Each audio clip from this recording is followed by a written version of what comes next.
জঙ্গল টঙ্গলের জায়গা আছে। আচ্ছা, এই বড় বড় গাছগুলো কিসের? এই যে ওই পাশে থেকে মসজিদ আছে। হ্যাঁ, আর আসর নামাজ পড়তে হবে। আসর নামাজ কখন পড়তে হবে?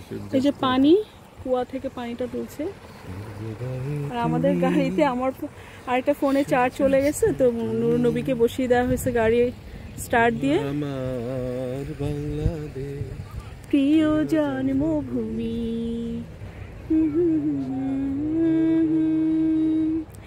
এই সমস্ত জায়গায় আসলে না মনের ভেতরে আপন মনেই সেই পুরনো দিনের আমিটা জেগে ওঠে, যেই আমি ছটফট করে চলতাম, ফিরতাম, ঘুরতাম, সেই নব উদ্যমে জীবন গড়ার জন্য, জীবন সংগ্রামে যখন চলতাম, জীবনটাকে যখন শুরু করেছিলাম, সেই ছাত্র জীবন বা ছোট থেকে বড় হওয়া, সেই দিনগুলোর প্রত্যেকটা দিন মনে পড়ে যায়। আর সেই সাথে সেই প্রিয় মুখগুলো, যারা আমার খুব আপনের চেয়ে আপন, ছোটবেলার সমস্ত স্মৃতি। আর পরিবারের চেয়ে আপন তো আর কেউ হয় না, তাই না? সেই পরিবারের মুখগুলো খুব মনে পড়ে।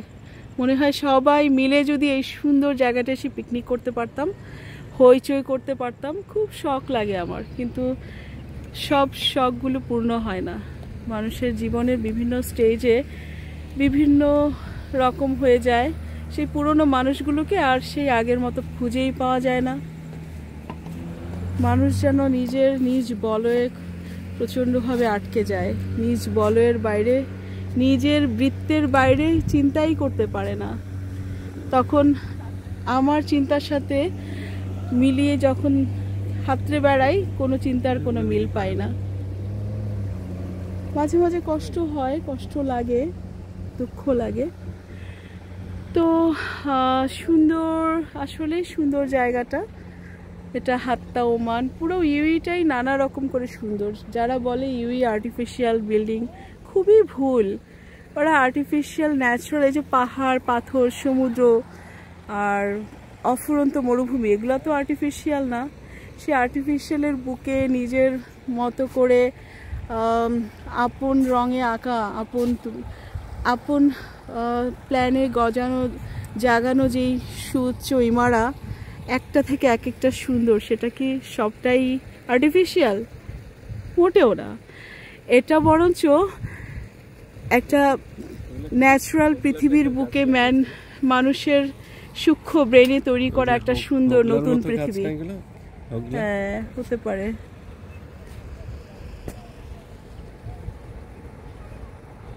এই গাছগুলো কি আপনাদেরকে বললাম, আমি কাছে যাইনি। এটা কি হোগলা গাছ না কি গাছ? কিছু আছে কাশফুল, আর এই যে অফুরন্ত খেজুর বাগান। এগুলো সূর্যাস্ত হয়ে যাবে কিছুক্ষণের মধ্যে।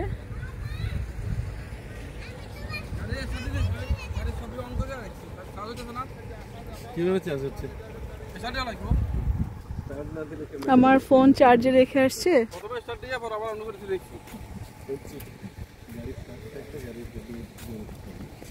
আচ্ছা, তুমি যাও না, তুমি যে করো, পরে দেখা যাবে যে ব্যাটারি ফিউজ হয়ে গেল। ছোট বাচ্চাও আসছে। তোমার নাম কি মা? কি নাম তোমার বলো? বুঝি নাই, আবার বলো। ওদের এই ফ্যামিলিটাও আসছে, আমাদের বাংলাদেশি ফ্যামিলি।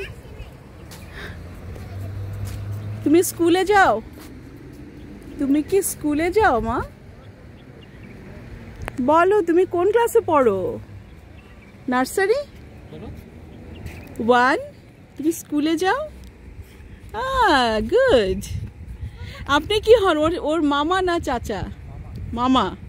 আচ্ছা আচ্ছা, মামাও আসছে আর চাচাও আসছে, ভালো তো।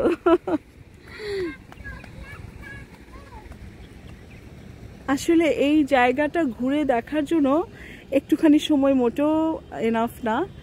অনেক বড়, অনেক সুন্দর একটা জায়গা। তো এখন সানসেট হবে, যদিও আসর নামাজ পড়ি নাই, নামাজ পড়তে হবে। আর আস্তে আস্তে পাহাড়ের দিক থেকে ধেয়ে আসতেছে একটু একটু করে অন্ধকার। সানসেটও হয়ে যাবে, এখন দিনও ছোট। তো সানসেটটা মনে হয় খুবই সুন্দর একটা সানসেট হবে। দুটা মেয়ে এসে কখন থেকে বোটিং করছে, ওদেরকে দেখে আমারও বোটিং করতে ইচ্ছা করতেছে।